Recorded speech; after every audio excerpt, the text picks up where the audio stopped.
সদস্য সচিব জনাব রুহুল কবির রিজভী এবং মিডিয়া সেলের প্রধান জনাব পাবেল, ডক্টর পাবেল, আমরা আরও সংশ্লিষ্ট যে কয়েকজন আছে, আমরা সিকিউরিটি টিমের প্রধান সহ ব্রিগেডিয়ার সান সহ সরেজমিনে বিমানবন্দরে যেখানে তিনি অবতরণ করবেন সেই জায়গা থেকে কিভাবে কোথায় বসবেন এবং গাড়িতে উঠবেন এবং সমস্ত রাস্তা যে দিক দিয়ে উনি এবার কেয়ার হসপিটালে যাবেন, ওখান থেকে বাসায় আসবেন এবং অন্যান্য অনুষ্ঠান আমরা যেটা করতে চাচ্ছি সেটা সময় মতো আপনাদেরকে জানাবো।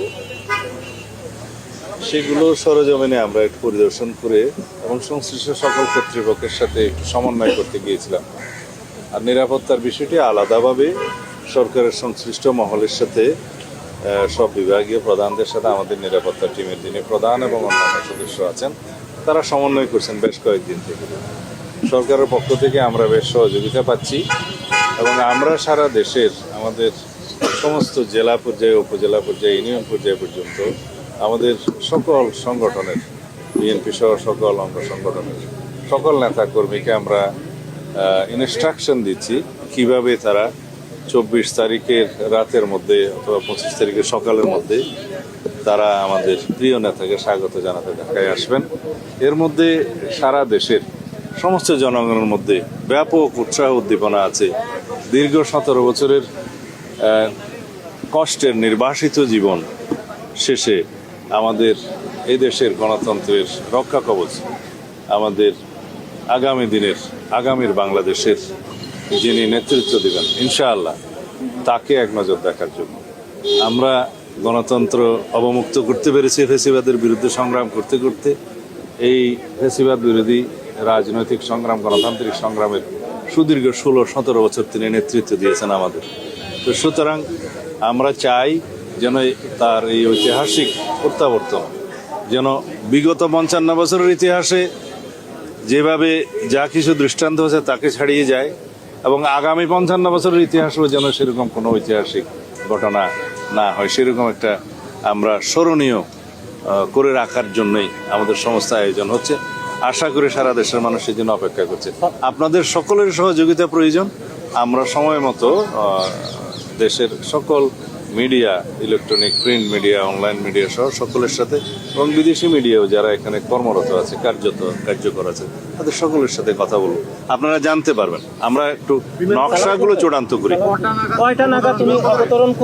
বাংলাদেশ বিমানের যেটা নিয়মিত ফ্লাইট, যেটা কমার্শিয়াল ফ্লাইট, সেটাতেই উনি আসছেন এবং সেটা ল্যান্ডিং টাইমটা 11:55 ঢাকা বিমানবন্দরে, 12টাই বলতে পারি আমরা।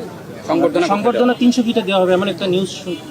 আমরা জায়গাগুলো দেখছি, যেহেতু বাংলাদেশের জনগণ তাকে এক নজর দেখার জন্য উদ্গ্রীব হয়ে আছে, উন্মুখ হয়ে আছে এবং তার দুটো কথা শোনার জন্য উন্মুখ হয়ে আছে, সেই জন্য আমরা ব্যবস্থা করার চেষ্টা করছি কোন জায়গায় হলে সেটা ভালো হয় এবং আমরা সেটাকে অ্যাকোমোডেট করতে পারবো, সবাইকে আসতে পারবো, জনদুর্ভোগ যাতে না হয়, সব কিছু বিবেচনায় আমরা জায়গাগুলো পরিদর্শন করছি। আপনারা জানতে পারবেন।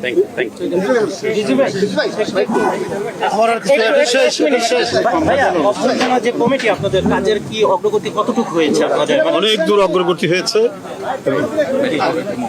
আমরা জাতীয় স্থায়ী কমিটির সদস্য জনাব সালাউদ্দিন আহমেদ তার নেতৃত্বে এটা বাস্তবায়নের জন্য আমরা যতদূর আমাদের এই পর্যন্ত এগোনো দরকার, আজকে কয় তারিখ, আজকে 18 তারিখ পর্যন্ত এগোনো দরকার, আমরা ততটুকু এগিয়েছি। আমাদের অন্তর্ভুক্ত যারা সদস্যরা রয়েছেন তাদেরকে বিভিন্নভাবে দায়িত্ব দেওয়া হচ্ছে, সারা দেশে যোগাযোগ করানো হচ্ছে এবং তারা যোগাযোগ করছেন যাতে একটা, যেটা সালাউদ্দিন সাহেব বললেন যে এটা সমাবেশ যেটা হবে, সমাবেশ বলতে যে মানুষের যে উপস্থিতি যেটা হবে, এটা হবে ঐতিহাসিক নিঃসন্দেহে।